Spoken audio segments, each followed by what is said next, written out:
Cinema ప్రమోషన్‌కి అంటే ఆర్టిస్టులు రారు, ఆర్టిస్టులు ప్రమోషన్ చేయరు అంటారు కానీ, ఇది మీ సినిమాకి మాత్రం మీరే మొత్తం భుజాన యేసుకొని డెలివరీ బాయ్ లాగా కావచ్చు, లేదంటే డిఫరెంట్ గాయ్‌తో చాలా ప్రమోషన్ స్ట్రాటజీస్ చాలా చేశారు. నిజంగా అంటే ఇన్‌స్టాగ్రామ్‌లో ఎక్కడ చూసినా ఈ వీడియోస్ కనబడుతున్నాయి. సో, అంటే అంటారు కదా చాలామంది అంటే సపోర్ట్ చేయరు అని అంటారు. మీకు అంటే ఇదంతా కూడా ఎలా తీసుకుంటారు యాక్చువల్‌గా? ఇంత ప్రమోషనల్ స్ట్రాటజీస్ చేశారు కదా! ఆడియన్స్ మీరు చేసిన కన్నా ఎక్కువ ఆడియన్స్ వచ్చారా? ఎలా ఉంది యాక్చువల్‌గా? ఆడియన్స్ అంటే ఇప్పుడు ఎంతైతే ఆడియన్స్ వస్తున్నారో డెఫినెట్లీ కొంతమంది ట్రైలర్ చూసి రావచ్చు, కొంతమంది ప్రమోషన్స్ చూసి రావచ్చు, కొంతమంది అరే ఈడు ఇంత ప్రమోట్ చేస్తున్నాడు ఏముంటుంది అని రావచ్చు. నేను చేసిందంత వచ్చారా, చేసిన దానికన్నా ఎక్కువ ఇంతకన్నా ఎక్కువ వచ్చి ఉండొచ్చా నాకు తెలియదు. కానీ చేసి ఉండకపోతే మాత్రం ఇంత కూడా వచ్చేవారు కాదు, అదైతే తెలుసు.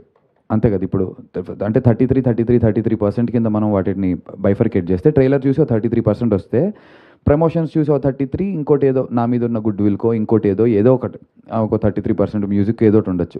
సో అవి లేకపోతే ఈ 33కే ఇదవుతుంది కదా. సో ఈ ప్రమోషన్స్ అనేది ఎలాంటిదంటే బ్రో, నేను గోపి గారితో కానీ డైరెక్టర్ గారితో కానీ మా ప్రొడ్యూసర్స్ అందరితో అదే చెప్పాను. మనకి ఏది క్లిక్ అవుతుందో ఏది వర్కౌట్ అవుతుందో నాకు తెలియదు. నేను కూరగాయల మార్కెట్లోకి వెళ్ళి కూరగాయలు అమ్ముతూ చేశాను.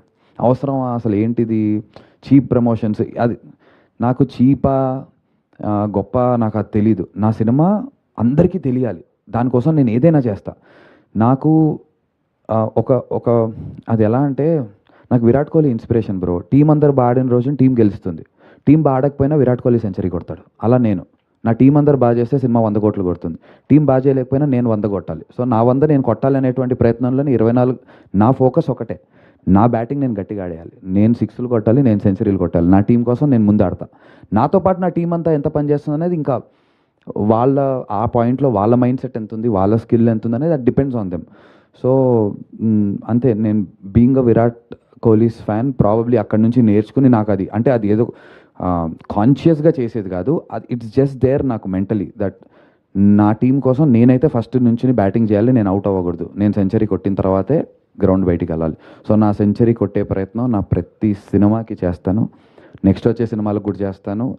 నేను సినిమాల్లో యాక్ట్ చేసినంత వరకు నేను అదైతే నా సెంచరీలు నేను కొడుతూనే ఉంటాను బ్రో. కొన్నిసార్లు డక్అవుట్లు అవ్వచ్చు, కొన్నిసార్లు సెంచరీలు రావచ్చు, నా ప్రయత్నంలో మాత్రం విఫలం ఉండదు. అదైతే ఐ కెన్ 100% అష్యూర్. యా నందు గారు. బ్రో.